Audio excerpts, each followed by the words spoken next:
I used to donate blood on a regular basis. I had gone to donate blood at a blood donation center at the Holiday Inn here in town.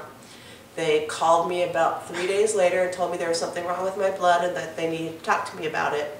So I went to the United Blood Services, had an appointment with them, and they put me into a little office about the size of a small bedroom with nothing in it but a desk and a phone. And they got on the phone and said, yeah, she's here, put me on speakerphone, and some doctor told me that I was HIV positive via speakerphone from Albuquerque.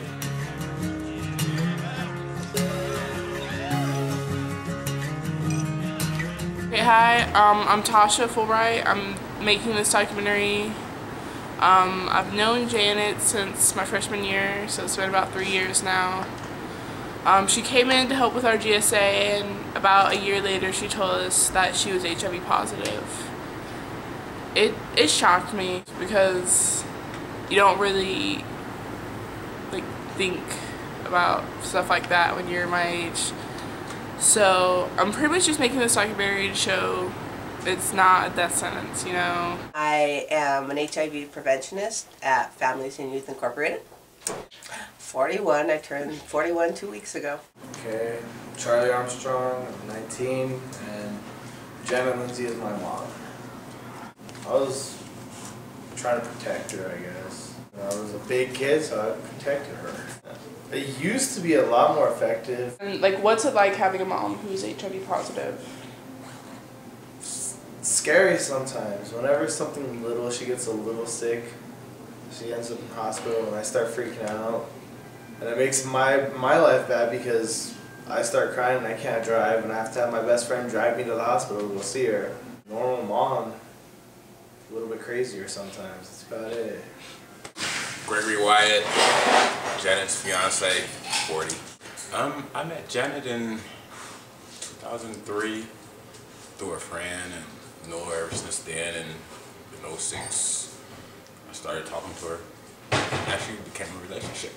And I've dealt with it because I had a few relatives that actually died from it, from AIDS before, so I was kind of used to it already, so it really didn't bother me. I can remember he had moved into an apartment, like we had, here was in our apartments, and his was a little bit for the same basic apartments. And he liked to dump the trash. And I kind of thought he was cute. And I can remember talking to him. The night he proposed to me, or the day he proposed to me, was the 21st of December. But he just basically got down on his hands and knees and asked me to marry him. There's my ring. We've been together now 4 years. Yeah. 4 years. Been through a lot in 4 years. My name is Campbell. I'm 17, and the first time I met Janet was at a meeting for GSA my freshman year. And my first impression of her was that she was a really cool person for doing what she does. When did she first tell you that she was HIV positive? My sophomore year. Well, Janet's an important person to me, but it didn't change my views on her personality. She's still the same person. It affected me knowing that she has it. It was very shaming at first.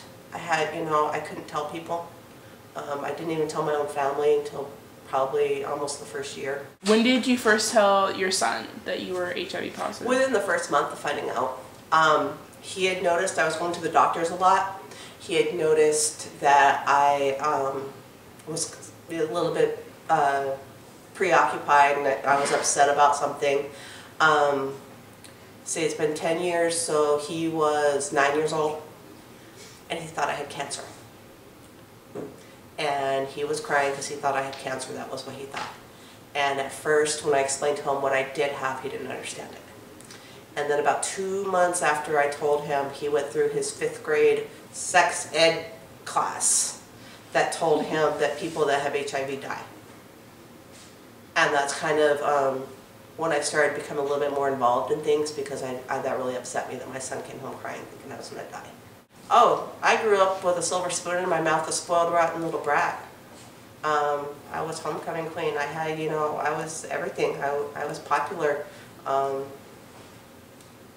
had a really good life growing up. I didn't have any major concerns whatsoever. After I got After I found out it was positive, I went on a self-destruct mission for about 2 years, drinking, drugs, trying just to forget about it. And then I kind of decided that, you know, this wasn't for me and that I was going to live through it.